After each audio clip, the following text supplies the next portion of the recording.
আপনি নামাজি, আপনি মুসল্লি, আপনি হাজী সাহেব, তাহাজ্জুদ পড়তে পড়তে কপালে দাগ ফেলে দিয়েছেন। আপনার প্রতিবেশী হিন্দু, ভাবছেন আমার তো পাওয়ার আছে, ওর জমিটা দখল করি। বিশ্বনবী বলেন কিয়ামতের দিন ওই হিন্দুর পক্ষে তোর বিরুদ্ধে আমি বাদী হয়ে দাঁড়াবো। পৃথিবীর কোন ধর্মের এরকম স্টেটমেন্ট পাবেন? পাবেন? আপনি ভাবছেন আপনি নামাজ পড়লে হাজী সাহেব কপালে দাগ ফেলাই দিলে আপনি সালসালায়ে জান্নাতে চলে যাবেন না? খবরদার। বিশ্বনবী বলেন কোন সংখ্যালঘুর উপর যদি কেউ আক্রমণ করে, তার প্রাপ্য তাকে না দিয়ে যদি তাকে ঠকায়, তার উপর জুলুম করে, তার সম্পদ যদি কেড়ে নেয়, আমি নবী, তুমি মুসলিম হইতে পারো, মুসল্লি হইতে পারো, তার পক্ষে তোমার বিপক্ষে আল্লাহর দরবারে বাদী হয়ে দাঁড়াবে। আচ্ছা লালমনিরহাটের ভাইরা, কথা বুঝতে পারলে আওয়াজ করে উত্তর দেন। বিশ্বনবী যদি কারো বিপক্ষে দাঁড়ায় কিয়ামতের দিন, আই রিপিট, আমি আবার বলছি, বিশ্বনবী যদি কিয়ামতের দিন কারো বিপক্ষে দাঁড়ায়, ও তো সালসালায়ে জান্নাতি, তাই না?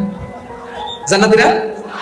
যে নবীর সুপারিশ ছাড়া জান্নাতের গেটও দেখা যাবে না, ওই নবী যদি বলে তোর বিপক্ষে আমি বাদী হয়ে দাঁড়াবো, ওই জান্নাতে আর ঢোকার কোনো সুযোগ আমাদের থাকবে? এখানেই শেষ না আমার প্রিয় লালমনিরহাটের ভাইয়েরা, এখানেই শেষ নয়। বিশ্বনবী বলেন মান কাতালা মুআহাদান, বুখারীর বর্ণনা, মান কাতালা মুআহাদান লাম ইয়ারাহ রাইহাতাল জান্নাহ। কেউ যদি, কোন মুসলিম যদি অন্যায়ভাবে কোন সংখ্যালঘুকে হত্যা করে, কোন হিন্দুকে হত্যা করে, কোন বৌদ্ধরে হত্যা করে, অন্যায়ভাবে কোন মুসলিম যদি কোন সংখ্যালঘুরে হত্যা করে, জান্নাতে যাওয়া তো দূরের কথা, ওই মুসলিম জান্নাতের ঘ্রাণও পাবে না। সেই বুখারীর বর্ণনা, মান কাতালা মুআহাদান লাম ইয়ারাহ রাইহাতাল জান্নাহ ওয়া ইন্না রিহাহা লা ইউজাদু মিন মাসিরাতি 40 আমা। যে জান্নাতের ঘ্রাণ 40 বছর দূরের রাস্তা থেকেই পাওয়া যায়। সুবহানাল্লাহ। প্রিয় ভাইরা, এখান থেকে জান্নাতে পৌঁছতে লাগবে 40 বছর। এত দূর, কত বছর? সবাই বলেন কত বছর?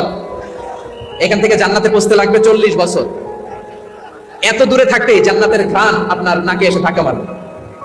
বিষ্ণু বলেন যে ব্যক্তি কোন সংখ্যালঘুকে হত্যা করে, জান্নাতের ঘ্রাণ তো পাবেই, জান্নাতে তো ঢুকতে পারবেই না, জান্নাতের ঘ্রাণও তার নাকে লাগবে না। বলেন নাউযুবিল্লাহ।